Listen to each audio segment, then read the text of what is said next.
Good afternoon, everyone. Good afternoon, everyone. If you can hear my voice, would you say, "Go Bears" on three? 1, 2, 3. I'm in the right place. We are excited to have you with us. If you could please take your seats. We invite you to just join us really quickly in taking a seat. We're grateful to have you here. This feels like what they say Dr. Edwards' classes were like back in the day, standing room only, right? If you have a seat next to you, if there's a seat next to you, just raise your hand real quick so that folks can know where they can fill in. If you could just come and fill in, I want to make sure that folks can just sit and be comfortable if you desire. Grateful to have you with us. We're going to begin in like 30 seconds. Once folks take a seat, I want to make sure that you know we're excited to have you with us. You can just keep your hand up so that folks can see receipts are available. Feel free to fill in. Feel free to fill in. This section here is actually available as well. Feel free to fill in, especially student athletes and others. You are welcome. We're grateful to have you with us. We're going to start with a quick land acknowledgement. My name is Dr. Ty Douglas, Associate Athletic Director for Diversity, Equity, Inclusion, Belonging, and Justice. We're so grateful that you're here. We want to begin for brief land acknowledgement, and then we'll continue. Thank you for being with us. UC Berkeley sits on a territory of the Huichin, the ancestral and unceded land of the Chochenyo-speaking Ohlone people, the successors of the sovereign Verona Band of Alameda County. Support local businesses owned by Native peoples. Make a donation to the Shumi Land Tax, which directly supports Sogorea Tea's work of rematriation, returning Indigenous land to Indigenous peoples at SogoreaTeaLandTrust.org. We are still here. We are still here. We are still here. We are still here.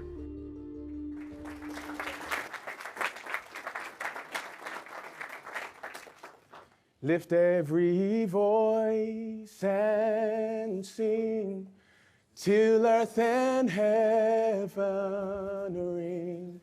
Ring with the harmony of liberty. Let our rejoicing rise high as the listening skies. Let it resound loud as the rolling sea. You sound good. You sound like a choir. Come on, we sing our song. Sing a song full of the faith that the dark past has taught us. Sing a song full of the hope that the present has brought us. Facing the rising sun of a new day begun. Let us march on till victory is. We shall overcome. We shall overcome. We shall overcome someday. Oh, deep in my heart, I do believe we shall overcome someday. Come on, put your hands together for you all. Feel free to take a seat. We appreciate you. Again, my name is Dr. Ty Douglas. I'm the Associate Athletic Director for Diversity. Say diversity. Equity. Inclusion. Belonging. Now you got to get your fish ready for this one. You got to say and justice. I didn't say injustice, and justice. Super excited to have you with us for what we all know is an historic and special moment, and we're so grateful to invite you or to celebrate your presence for this experience. This is not an event, and we're excited that this is not a performance. This is about the people, and we are the people, and we're glad that you are here. On behalf of Cal Athletics and our partners on this event, the Cal Alumni Association, as well as our sponsors that you see on the back of the program, I want to say thank you to each of you for being here. We are excited to welcome and honor our distinguished guests and panelists, Dr. John Carlos. Can we put our hands together just for his name and his presence in the room?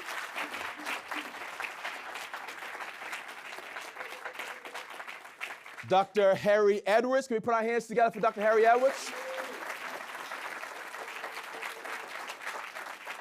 And please put your hands together for Dr. Tommy Smith. Put your hands together.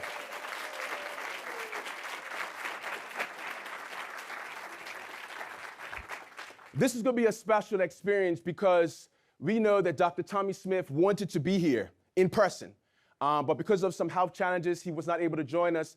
But he has fought to be together with us. Let that sink in.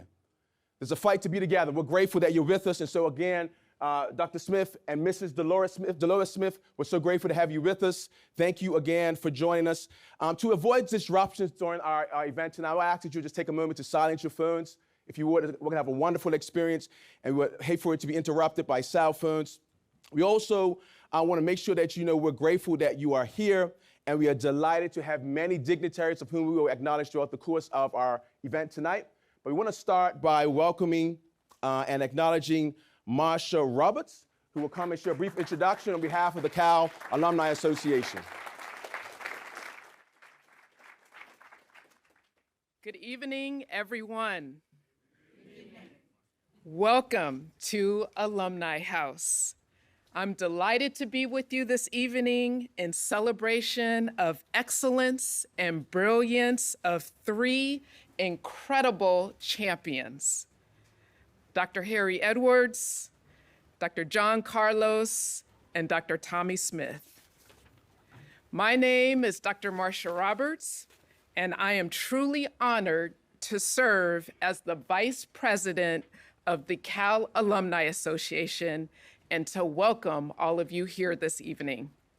I want to thank everyone who has come together to bring this amazing celebration of Black History Month.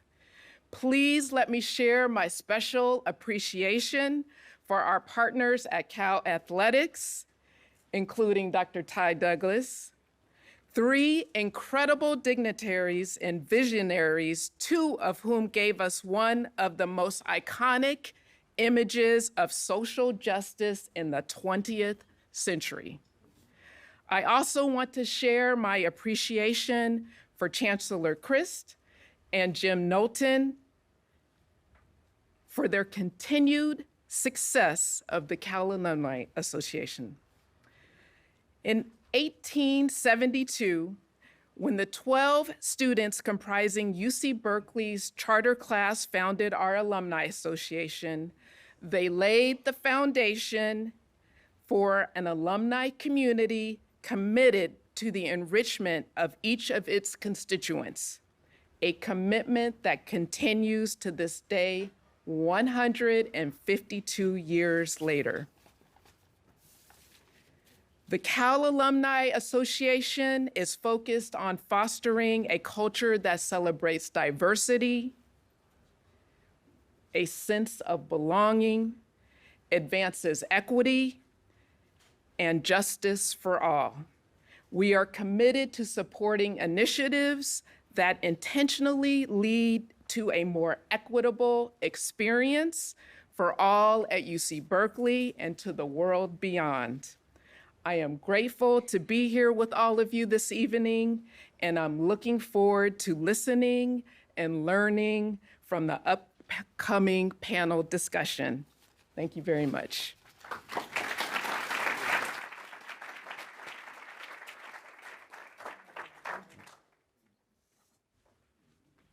Good afternoon.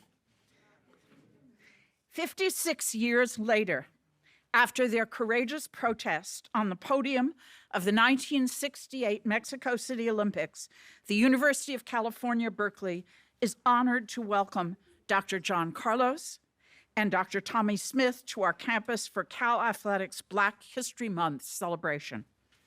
As athletes, scholars, and change agents, you exemplify the spirit of generations that have laid the foundation for the current generation of students, student athletes, and educators at Berkeley and beyond.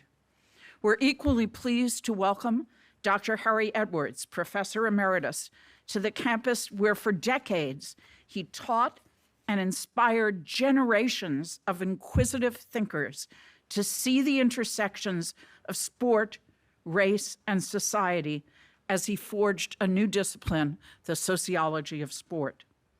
It's no secret that while the three of you have been the recipients of deserved attention and praise for your activism in recent years, your journeys haven't been easy, and your sacrifice has not been small in the fight against injustice. We commend you. Dubbed the most iconic sports image of the 20th century, Smith and Carlos' fists raised on the podium in Mexico was fruit of the Olympic Project for Human Rights and 3 lives of profound impact and destiny. What a powerful moment that undergirded a movement that we feel and celebrate today. Thank you for being with us. Thank you for advocating for the humanity of Black people and all people. Your contributions over 3 lifetimes to our university and our human family cannot be fully captured in words. Yet it is our hope that the Chancellor's citation serves as a permanent declaration of our beloved university's appreciation for your most impactful lives and contributions. So, first,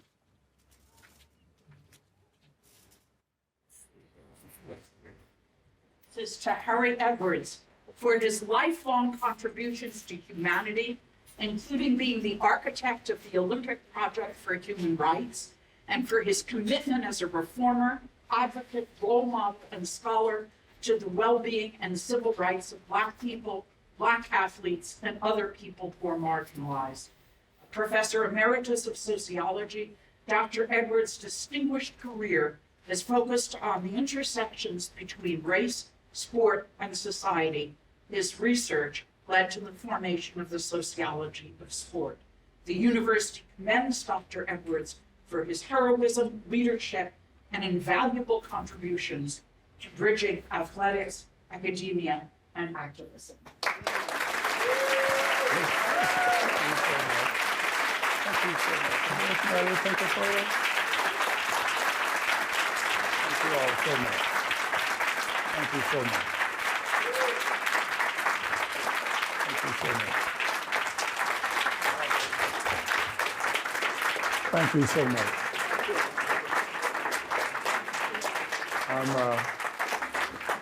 I'm totally speechless.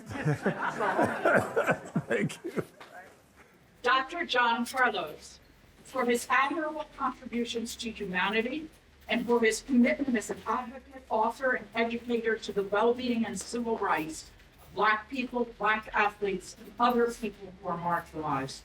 An Olympic bronze medalist and member of the USA's National Track and Field Hall of Fame, Dr. Carlos courageously displayed the Black Power salute on the podium during the 1968 Olympics, an iconic moment in 20th century sports that catalyzed athletes to use their platforms in the pursuit of social justice.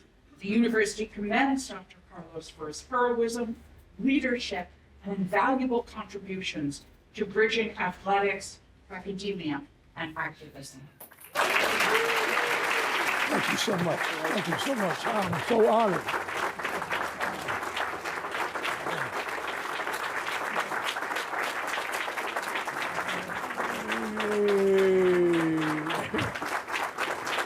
Thank you so much. I guess I can sit back down now. You should also know, folks, that Dr. Tommy Smith is receiving his award, his citation award, even right now. I believe that Mrs. Dolores is passing it to him right now. I don't know if I have a receipt.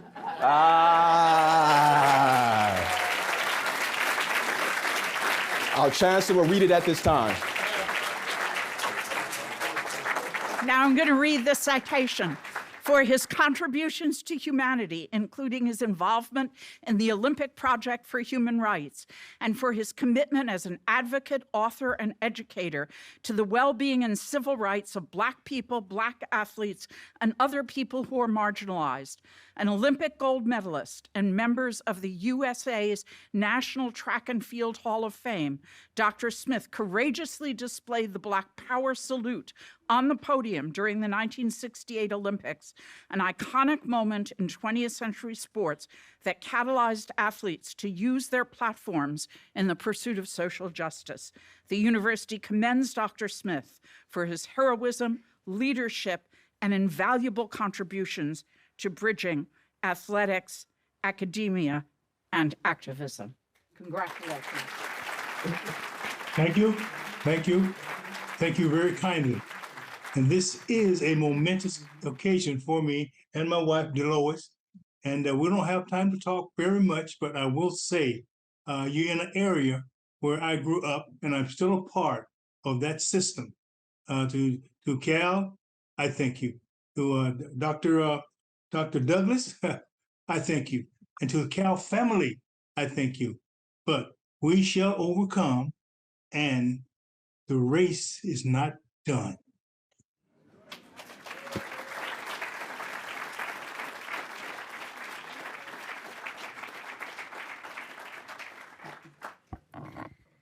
Hello, everyone. I'm Raka Ray. I am the Dean of the Social Sciences and also part of the Sociology Department. That was Harry's department. And I'm here on behalf of my division to give Dr. Harry Edwards an award. But before I do that, I want to acknowledge and thank Drs. Tommy Smith and John Carlos for their courage and their dedication and their unending commitment to justice all of their lives. So I thank you.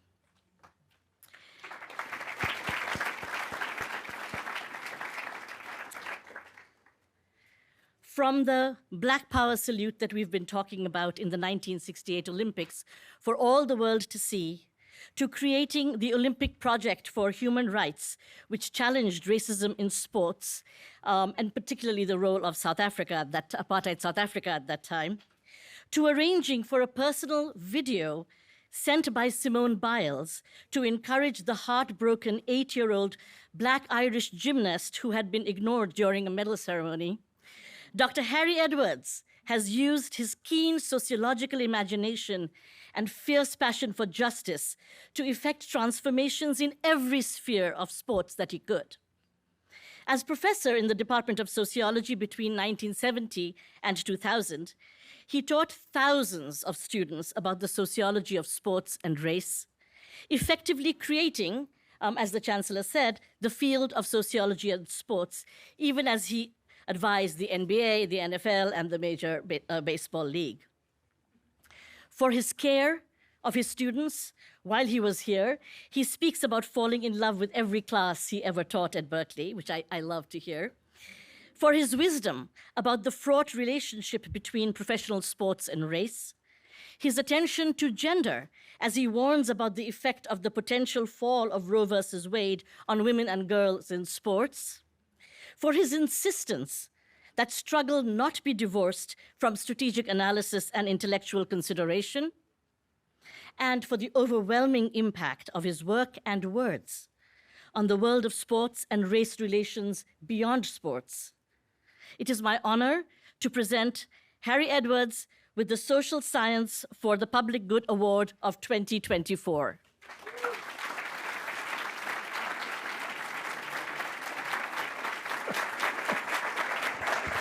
Thank you. Thank you so much. Thank you so much. I wish I really. I'm going to spend the rest of my life trying to live up to this. Thank you so much. Thank you very much. There's one more thing I want to say. With his permission, we'd like to rename the Social Science for Public Good Award the Harry Edwards Social Science for Public Good Award going forward.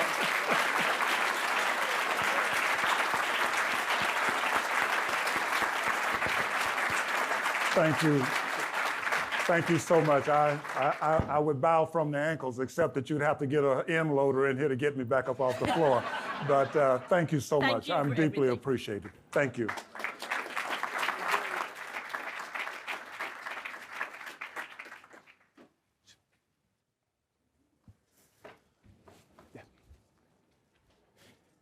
Appreciate you. So grateful to have with us Marcela Cortez, representative of Congresswoman Barbara Lee. Thank you so much for being here. We're grateful to have you. Absolutely. My name is Marcela Cortez. I serve as the district director for Congresswoman Lee, and unfortunately, she could not be here, but she did ask me to be here and represent her as a proud Cal alum. She wanted to make sure that I thank all of the organizations here on campus, even her own school, for making this event happen today and for really bringing together such an incredible group of honorees. So on her behalf, I would like to present a certificate of special recognition to all of the honorees. The language is the same, so I'll read it once and then we can take a quick photo. But it says, the Honorable Barbara Lee, 12th Congressional District of California, Certificate of Special Congressional Recognition presented to Dr. Harry Edwards and Dr. John Carlos, Cal Athletics Black History Month Champion of Justice honoree. On behalf of the 12th Congressional District of California, I congratulate you for your lifetime commitment to social justice and activism. Your distinguished academic career and leadership in athletics has proven to be truly invaluable. Your life of service to the advancement of human rights and your moments in history are truly an inspiration, and I'm confident that you will continue to influence our community for generations to come. Congratulations.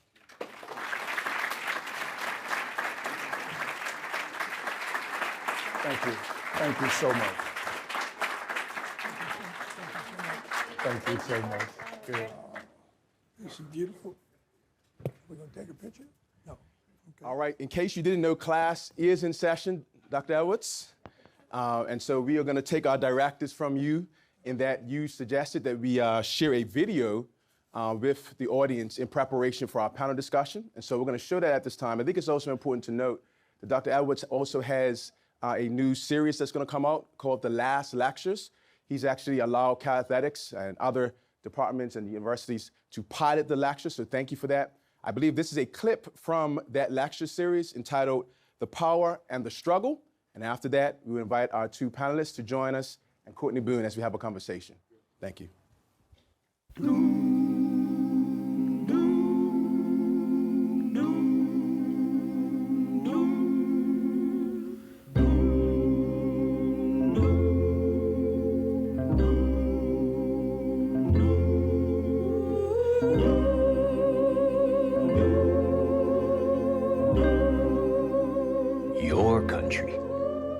How came it yours? Before the pilgrims landed, we were here. Here we have brought our three gifts and mingled them with yours. A gift of story and song, soft stirring melody in an ill-harmonized and unmelodious land. The gift of sweat and brawn to beat back the wilderness, conquer the soil, and lay the foundations of this vast economic empire 200 years earlier than your weak hands could have done it. A gift of the spirit.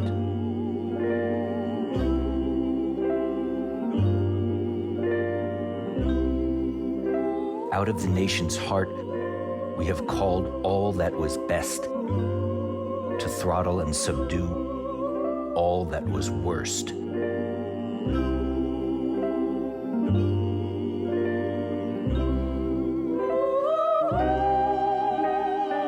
Fire and blood, prayer and sacrifice have billowed over this people. We fought your battles, shared your sorrow, mingled our blood with yours.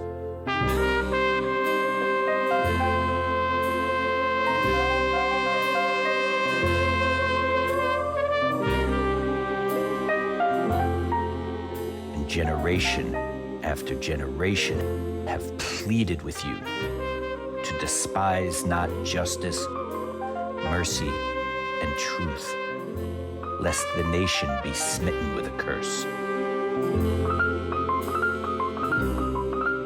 Our song, our toil, our cheer, and warning have been given to this nation in blood brotherhood.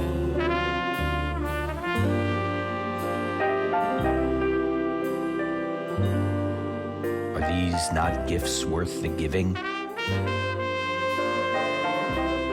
Is this not work and striving? Would America have been America without her Negro people?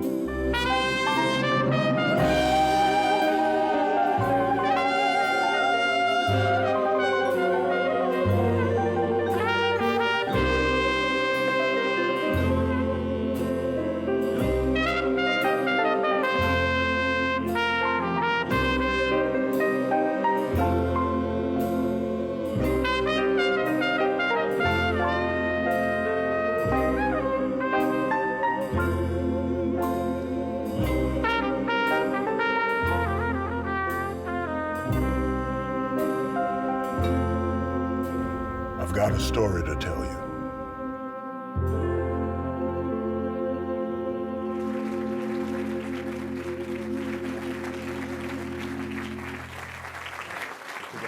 Yep, gotcha. We're going to invite and ask for all of our dignitaries. I want to just make sure that if you could just prepare to come and get a quick picture, just for a second, because once the conversation gets going, and Dr. Edwards is going to have to slip out pretty swiftly after the event, and so we want to make sure that we can get a picture. But before we do so, I want to also make sure we can acknowledge various individuals who are here. Thank you so much to Councilmember Taplin and Councilmember Bartlett. Thank you for being here. Can we put our hands together for them? Ken Noel. Also, let's acknowledge Ken Noel is in the building. Dr. Ken Noel, where are you, Doc? Good to see you. We appreciate you. I think it'll also be important to acknowledge Susie Crumpler, who's Executive Director for CAA. Thank you for allowing us to be here. And again, there's a list of folks that will be on the screen at the end. We don't want to sort of use the time to say thank everybody, but please know that we thank you. We're grateful that you're here. We're going to ask if you were a sponsor, your organization was a sponsor, or if you were one of our VIPs who presented an award, if you could just come quickly to the front. Our photographer is going to take a picture now so that we can ensure that Dr. Edwards can make a swift exit after the amazing panel that we're going to have.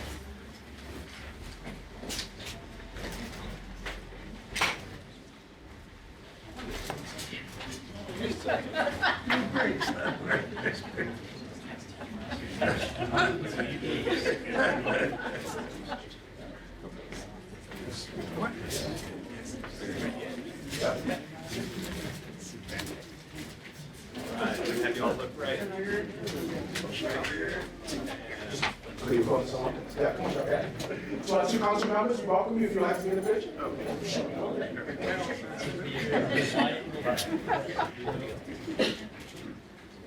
Okay, you guys ready? So right here, I'm gonna do two photos. So you look right here, 1, 2, 3, and one more. Perfect. Thank you. And I need to give a shirt to Ty. He had lunch about 6 months ago and said, "Hey, we're gonna do something." I said, "Okay, sure." But in any event, this is oh man, this is yours. Thank you. It's oh man, you get the gift, boy. It's probably too, it may be too big, but that's okay. You're gonna grow, believe me. I grew, you gonna grow. I appreciate you, I'm honored, thank you. All right. In addition to our two amazing panelists, I wanna just acknowledge the presence of our student athletes. If you're a Cal student athlete and you're here, would you just stand to your feet so that we can just salute you for a round of applause? Oh, boy. You're here.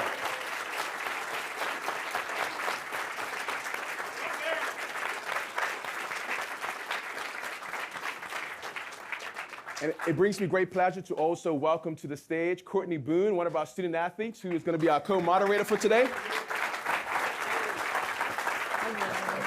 How are you? Good.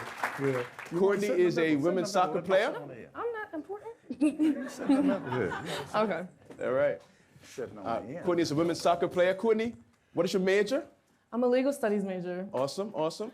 And by your outfit, chances are you have some other connections that you may want to just acknowledge. Yes, I'm a Spring 23 initiate of Alpha Kappa Alpha Sorority Incorporated, by way of Road Chapter here at UC Berkeley.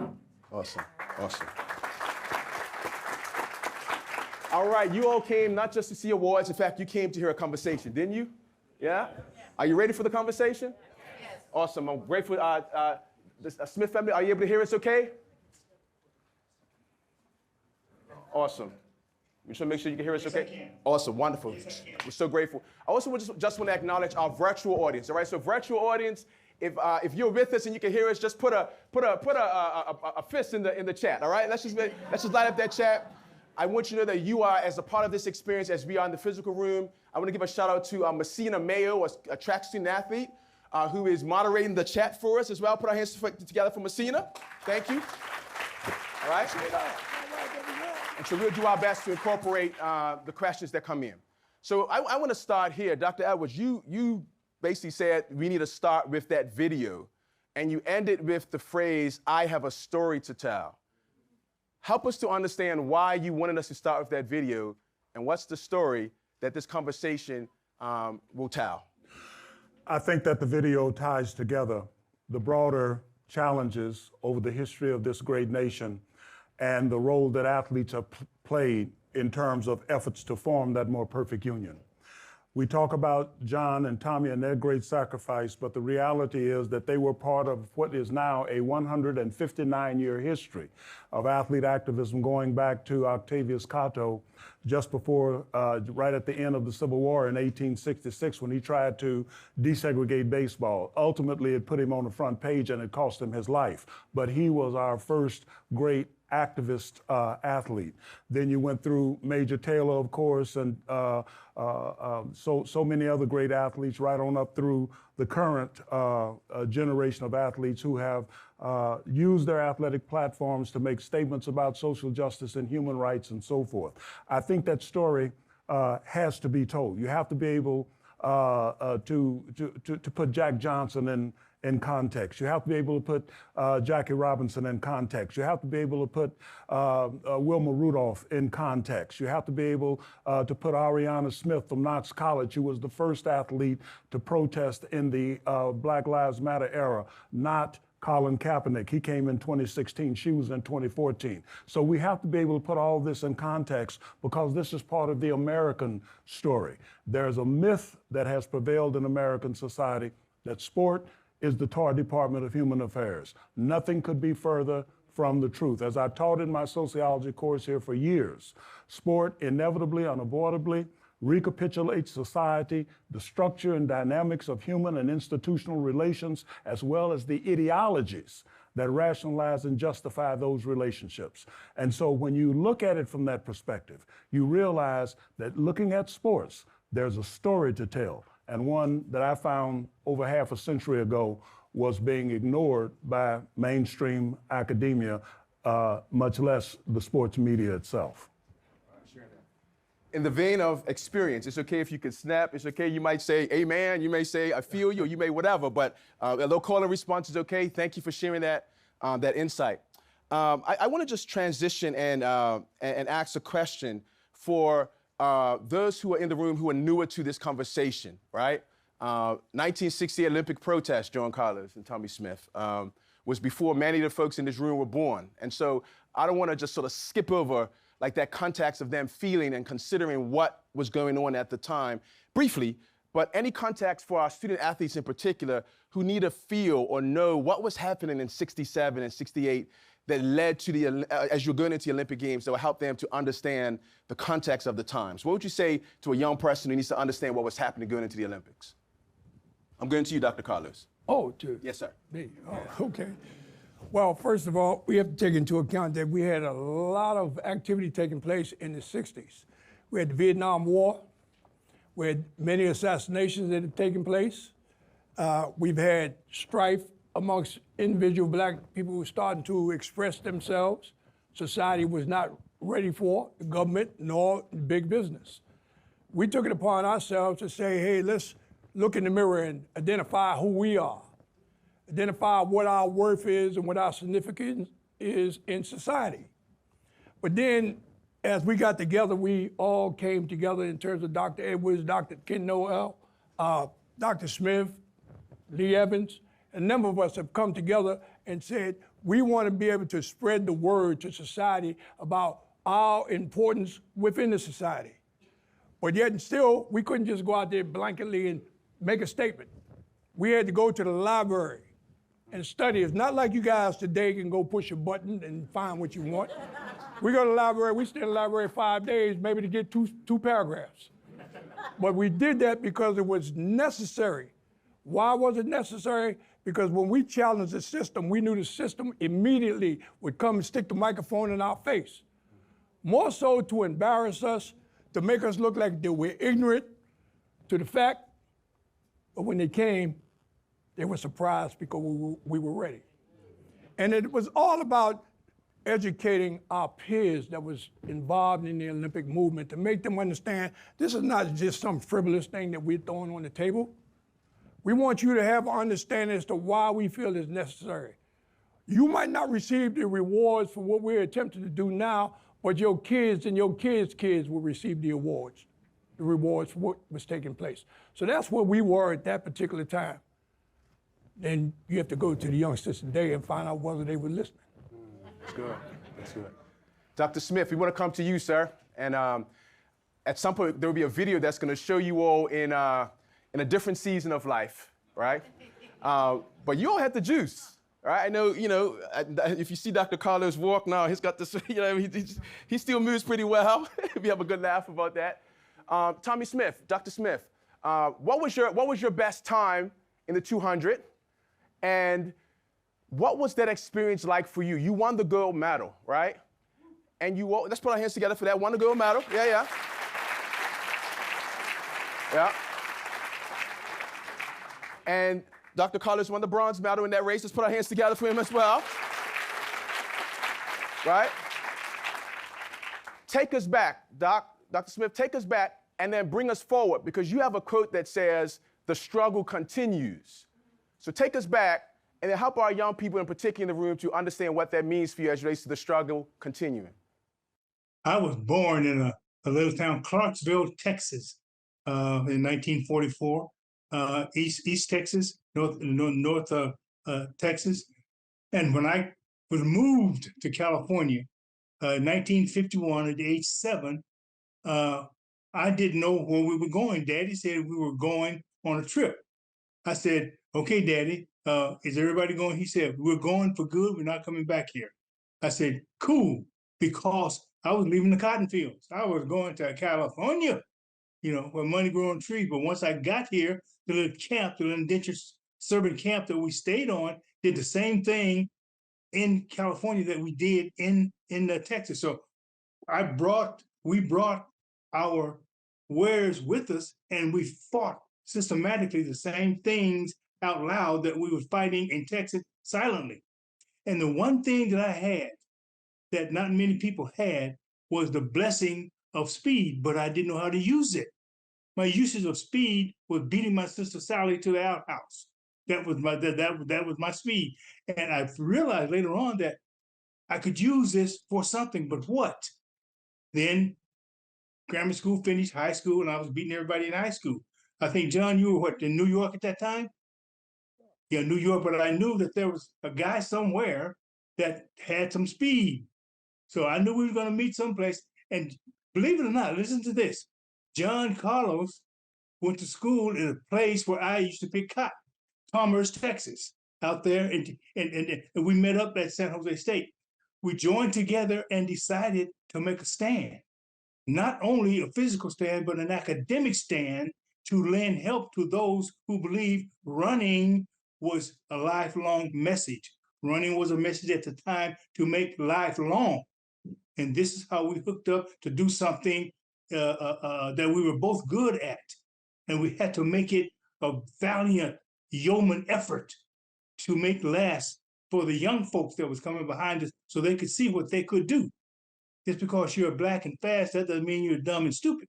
So that was our fight. That was my fight with young kids. And the struggle continues. Yeah, powerful.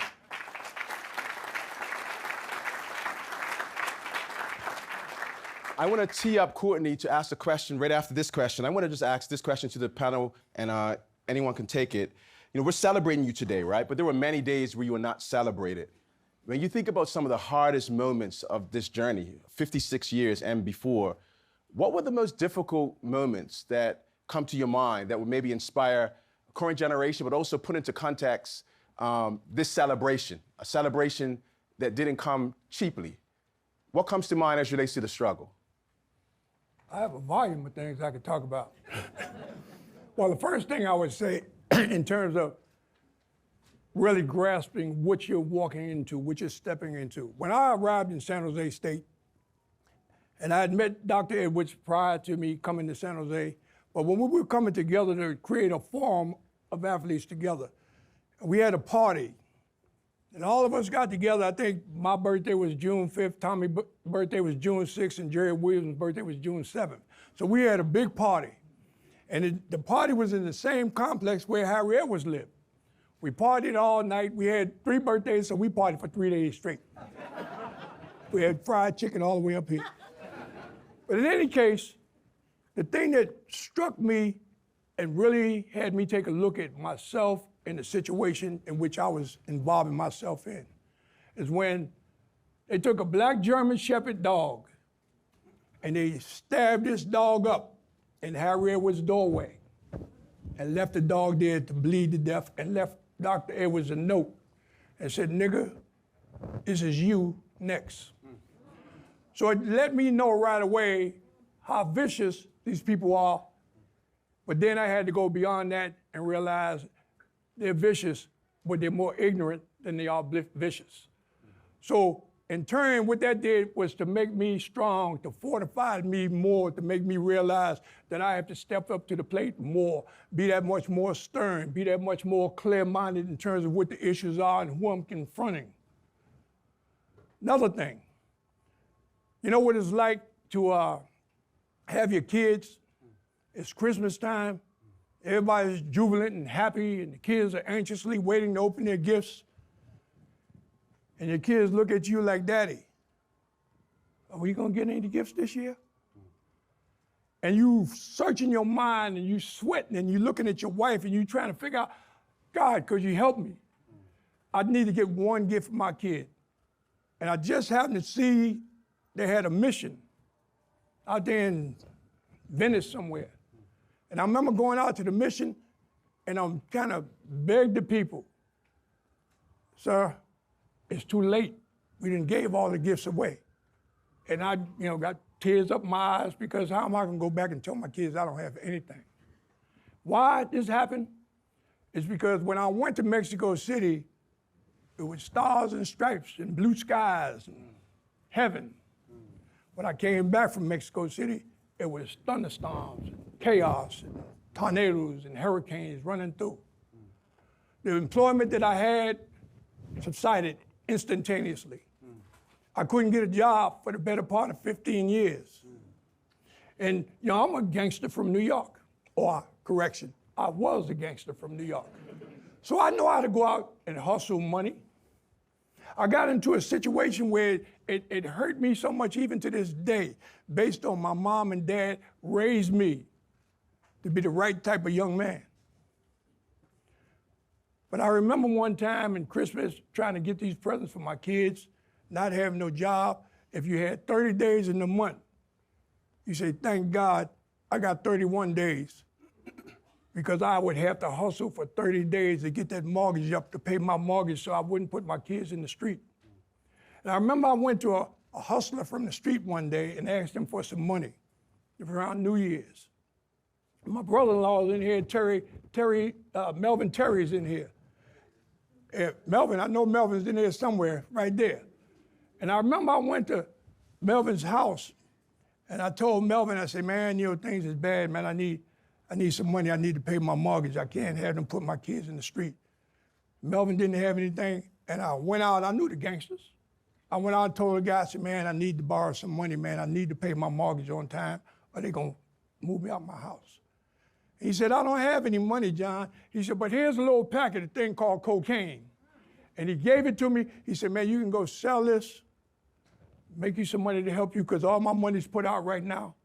He said, oh, you could celebrate the New Year with it. And I was coming up from Melvin's house, and I had this thing in my pocket. And as I'm turning off Lake Avenue, it dawned on me I had this thing, and it's dawning on me the police is coming out the block. And just merely because it was two black men, they went out in the middle of Lake Avenue and made a big U-turn. And I knew they was coming for me. I took this thing and throw it up on try and throw it out the window and it hit the door joint, back, hit me in the head and hit it to the ground. Now I'm trying to drive, I'm trying to find it. My boy that was with me, he froze. He didn't know what to do.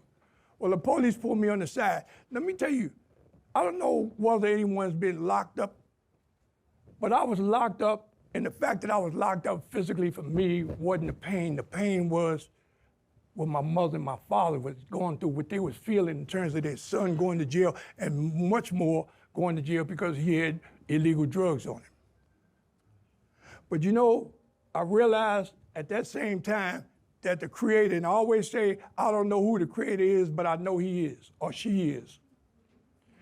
And the Creator did that to let me know, John, you don't have to go that way. I got you. He told me that when I was a little boy by showing me a vision of what happened in Mexico City in 1968. 7 or 8 years old. My wall light up, I'm in a field, a grass field, don't know nothing about a stadium. Ain't nobody on the box with me, and I'm a right hand. I tell them I knocked a lot of guys out with this right hand. And this vision, I'm putting up my left hand to wave to the people because I felt like I did something to make adults happy because I hear them all yippee-ki-yay and with his excitement. I couldn't see them, but I could hear them. I went to raise my hand, and when you're a kid, you want to get up on your toes because you want everybody to see you. And where you see the picture in 1968, that's where my hand froze in the vision. And people say, why did it freeze? The excitement and jubilance that was taking place instantaneously, like somebody snapped their finger, and it turned to boos and venom and anger, spitting, telling me where to go. Imagine that happening to a 7 or 8 year old kid. I was shocked the whole day. My father asked me, he said, what's the matter, son? I said, Daddy, I was in a movie. You was in a movie? What happened? And when I expressed to him, my father looked at me and he did the thing that a solid father would do. He brought me into his rib cage and he said to me, he said, son, nobody's going to bother you. He said, my job is to love you, protect you, feed you, house you, and see that you get a good education. Nobody's going to bother you. 15 minutes later, he looked at my mom and he told my mama, he said, "Boy, it look like God's got something special for this kid." The next time I opened my eyes, we was in Mexico City on that victory stand.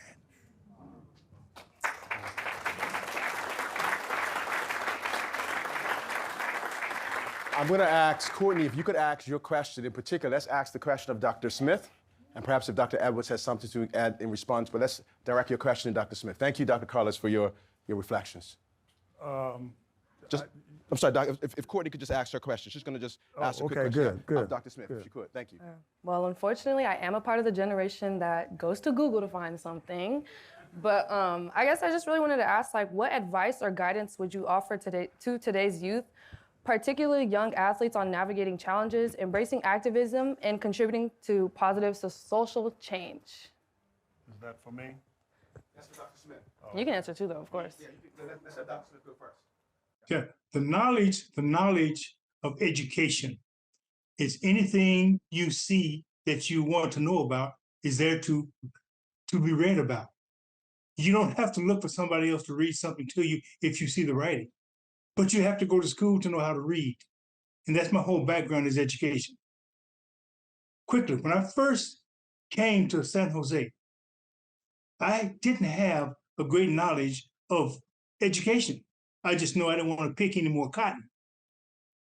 And I met this guy on campus. His name was Harry Edwards. Changed my life because every time he saw me, he said, "Smith, where's your books?" You know, you standing 6'8", 265 pounds, you can't look at him and laugh. You got to look at him and cry because he might beat you to death. So my background of trying to be somebody had to do something to elude the prospect of losing everything because I couldn't read who I was or what I was going to do. And Mexico City, it just wasn't the race. It was getting there. How do you think a person can run the fastest race in his life with a injured adductor muscle, which is a groin area muscle? God was in my life, has been in my life ever since I can remember. But I had a mentor when I came out of high school. It wasn't hard to get out of high school. I just ran out of high school because of my speed. But I need to go someplace to do something where I can make my family proud of me. There were 14 of us, 14 kids, and I'm right in the middle. So I had to do something, and I didn't know what to do, but go to school and get out of where I was and try to help somebody coming behind me, but I needed somebody in front of me to help me move in front. And he put somebody there and guided me to a point where I could help myself. I mean, I took this man's class when I was a senior in college, and he had gone to grad school to get his degrees, came back to San Jose State University and taught a class, and I couldn't wait to get to his class. Then when I got to his class, I froze because here's my friend who kept me out of misery, helped me get through college, came back and began to teach me. So Mexico City was my cherished long life belief that if you work hard enough, young folks, and you keep your nose where your nose shouldn't be blown and get dirty, you're gonna make something out of yourself. And don't be afraid to ask questions. Don't be afraid to walk up to somebody, regardless of color, if you don't know it, and ask a question. You're gonna know whether you're gonna accept that answer or not by the indicativeness of his physical action or her physical actions. So I'm talking about the systematic movement, the systematic change that we're going through now. Putting things on the nuclear stuff on the moon to destroy the whole. We have to know what's going on before we can do anything about what's happening now. Dr. Harry Edwards, you okay dude with me. Dr. Ken Nolan, y'all kept this guy here out of trouble because I was a quiet, sneaky little guy. All I wanted to do is go to class, run fast in track and field. I didn't know what I was going to do, but I know had I kept on the streak that I was going on, I would have been in jail because I had nothing else to do. FBI knocked on my door numerous times. You know, I could have blown some things away, but who kept me? Harry Edwards. I know I'm talking a lot about you, and you don't want to hear me call your name, but I'm going to do it anyway because I ain't where you are right now. Live right across the street from me in San Jose. And I know the guy was watching me, you know, and I was happy because of that. But I can go on, and then here come the Carlos thing.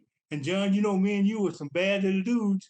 And we beat each other upside the head physically, and if we could have got away with it, we would have done it mentally.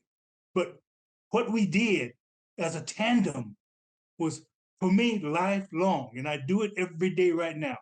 I'm in the hospital now because I work in that direction.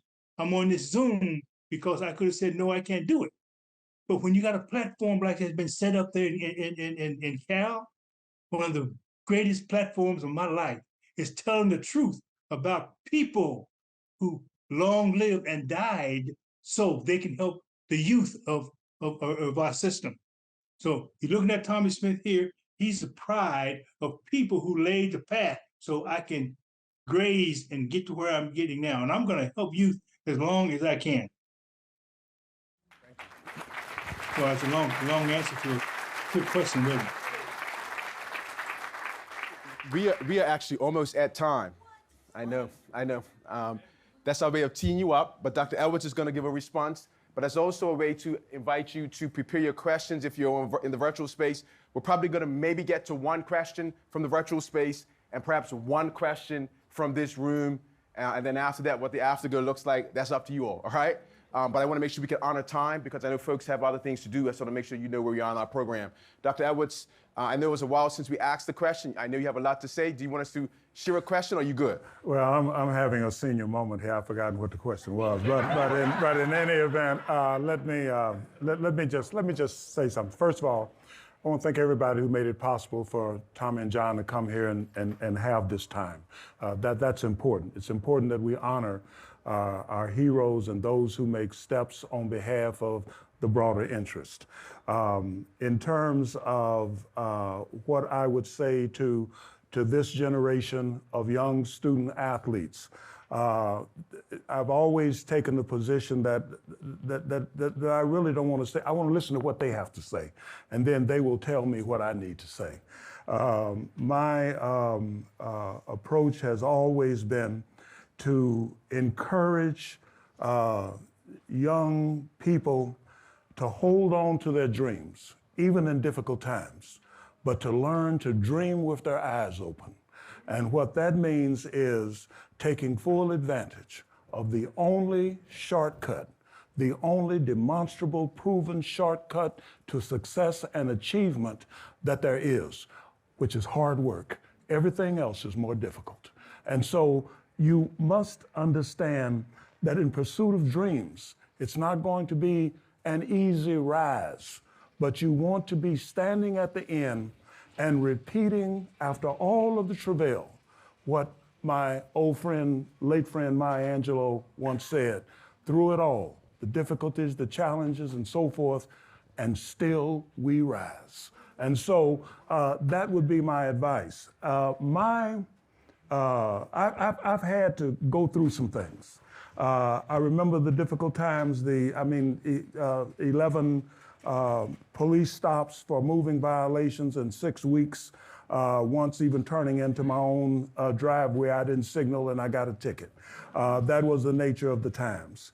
I remember the FBI file. I mean, my pro forma biographer, J. Edgar Hoover, accumulated a 3,000-page, which included my PhD dissertation, which was the longest dissertation in Cornell University history, my master's degree thesis on the Black Muslim family and some of the contact that I had with Malcolm X and his group in New York during the time I was writing it. All of that was there. But the thing that I think that really impacted me most in terms of having to come to grips with it was the fact that there are no final victories. I remember a reporter asked me in 1968, after the demonstrations in Mexico City and the boycotts and so forth, why are you doing this? What difference does it make? If Jackie Robinson didn't change things, what makes you think that you're going to change things? And my response was that there are no final victories. Our circumstances are diverse and dynamic, ever-changing. The struggle is multifaceted, including sports and the family and education and business and economy and politics and the military and every other institution. And the struggle is perpetual, and there are no final victories. I had to come to grips with that. One of the ways that I came to grips with it was to totally dedicate myself to teaching, because I learned the hard way, for me, that teaching was the greatest of all professions, more so than architecture, engineering, law, medicine, all of those other great professions. Because unlike those professions which do things for people, teaching incites people to think and inspires them to learn so that they can do for themselves. And once I got there, then I understood that the fact that there are no final victories, that was not the last word, because there were constantly people coming along who were raising the issue for themselves. How can I intelligently, actively, successfully impact this effort to create that more perfect union? And the other thing that I found out that gave me tremendous encouragement in the 1960s is that Americans are better at this kind of struggle than any other people on the face of this earth. People talk about revolutions, but we have mastered the art of evolution in difficult times to ease the movement along toward a better society. And so I found encouragement from that over the years, and my teaching, my activism, my athletics, all came together for me, and I think that it can do the same thing for this young generation of athletes and scholars if they're willing to do the work to get there.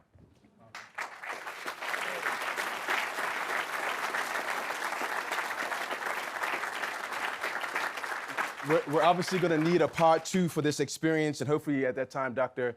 Smith, you'll be able to join us. We're actually out of time as it relates to questions, but we do ask that you still, if you have a question, you can submit it, or if you submit it, we will find ways to continue the conversation. I do want to ensure that you heard a couple of key quotations. Dr. Edwards' quote, there are no final defeats, there are no final victories. The struggle continues, Dr. Smith. And Dr. John Carlos, how can you ask someone to live in the world and not have something to say about injustice? We're grateful for what you shared.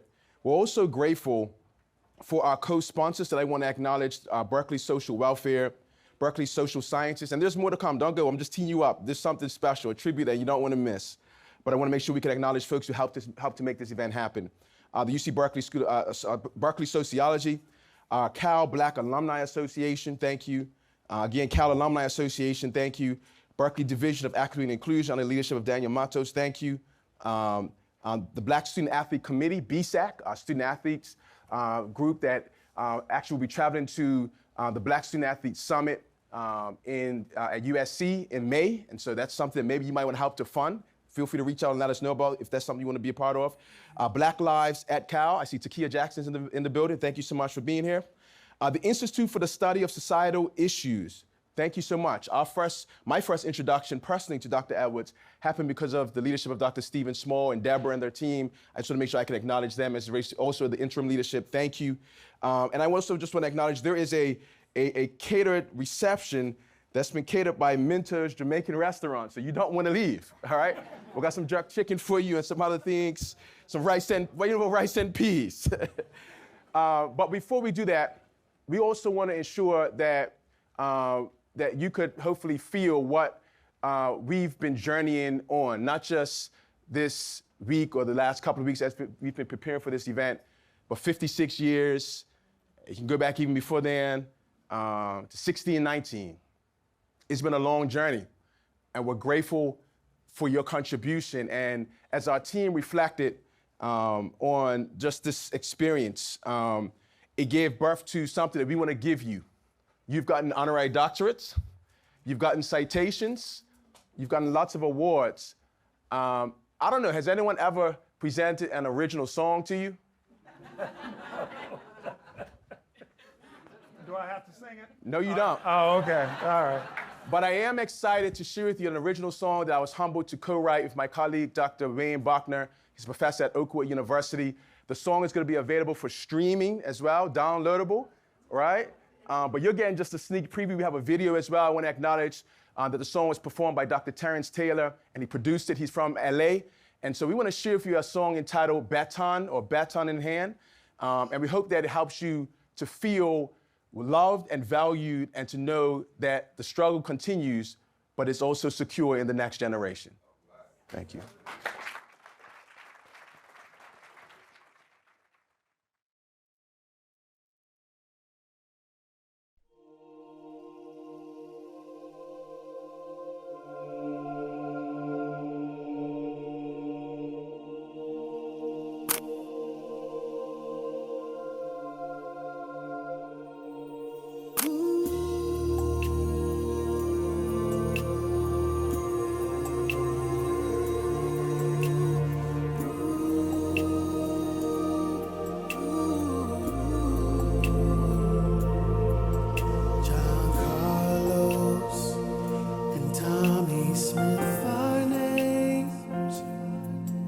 that transcend the 68 Olympic Games. Harry Edwards, reformer and activist, raising consciousness, scholarship, and raising fists. We stand with you, we run with you. Rest assured that your legacy will continue. You stood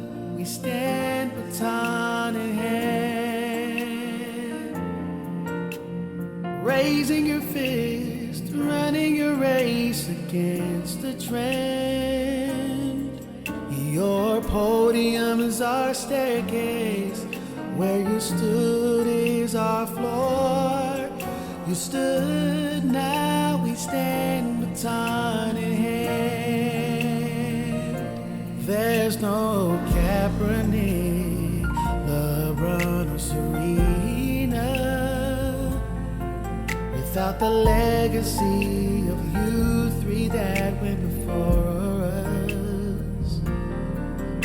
Every time we set foot in a arena, platform is larger, influence greater, it's so much bigger than us. We stand with you, it's not a few. Rest assured that your legacy will outlive you. Oh, we stood, now we stand, baton in hand, raising your fist, running your race against the trend. Your podium is our staircase, where you stood is our floor. You stood, now we stand, baton in hand. There's no final defeats, no fighting, no victories.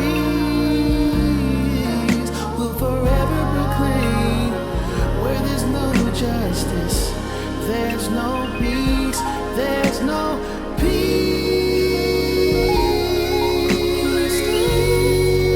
We stand baton in hand, raising your fist, running your race against the trend.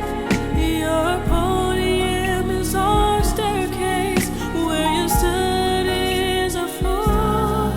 You stood, we stand baton in hand. You stood, we stand baton in hand. You stood, we stand baton in hand.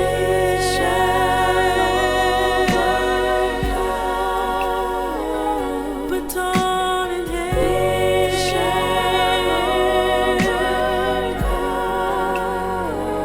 Baton in hand.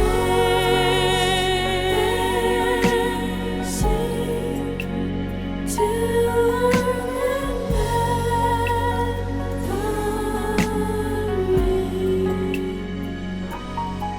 you stood, we stand baton in hand. For running your race, we thank you. You stood, we stand baton in hand.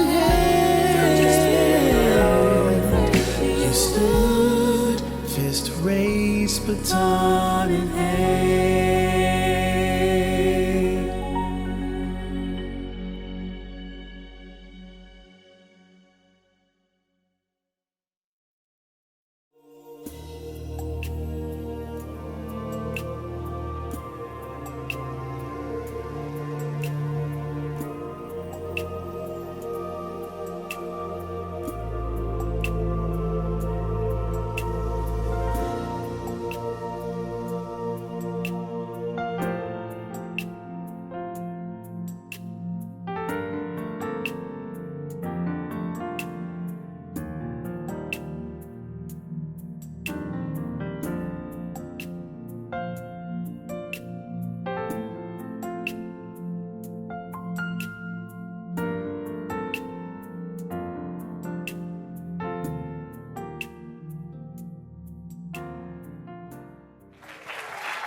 Absolutely.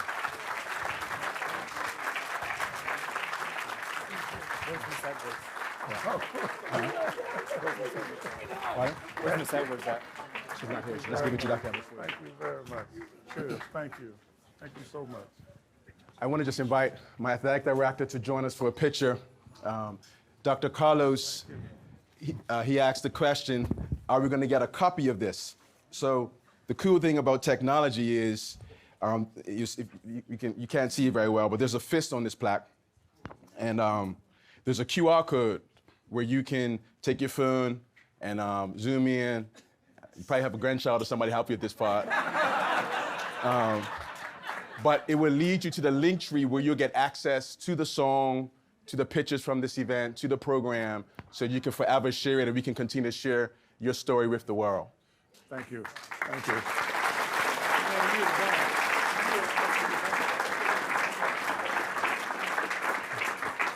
I just want to say, just in closing, again, thank you to each person who's here. I want to acknowledge my team, Ladislav Rodriguez, our Director of Operations and Engagement. I know you can acknowledge him. That's the young lady who was in here. We have Marcel Dancy, who's a Cal alum, former football player. Our moderator, Courtney Boone. Can we put our hands together for Dr. Court? Thank you so much. You snuck off on me here. Thank you. And you have to know, I got a little emotion for multiple reasons, but in part, you should know that that video was edited by and directed by Jack Jones. So put our hands together for Jack.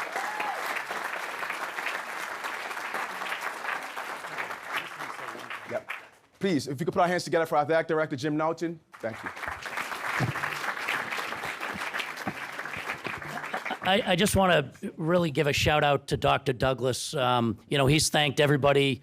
And when he came to me and talked about this event and told me how grand and incredible it was going to be, I said, go for it, Ty. We'd love to see what happens. And there can't be anybody in here who didn't feel empowered, affected, impacted by really a historic event today. And so I'd love everyone to give it up for Dr. Ty Douglas, who was amazing.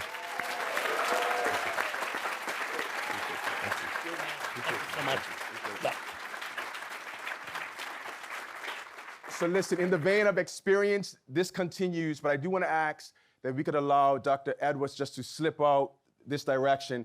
Doc, I know, again, we appreciate you. You tell us that you're on the clock, but for you to take time to be with us means so much to us. Thank you. Thank you so much. And let me say one last thing as I walk out the door with Mrs. Edwards over here for the last 54 years who has tolerated this. So come on.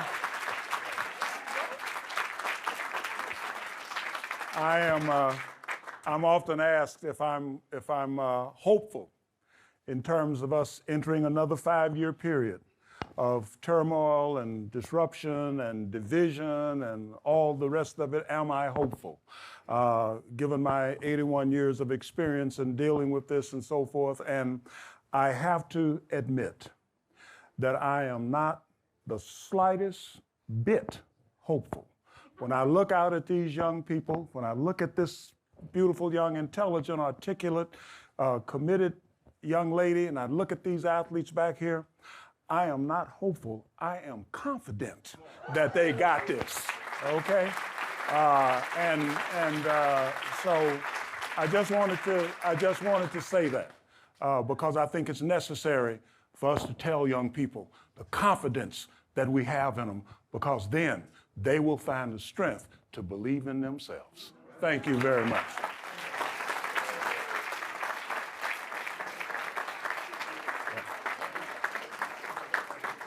If you could just ask that, if you could just remain in your seats, please, ladies and gentlemen. We want to also make sure that we could give these flowers to Mrs. Edwards. We're so grateful that you're here. Thank you. And just before we move, ladies and gentlemen, real quick, just a couple of quick announcements.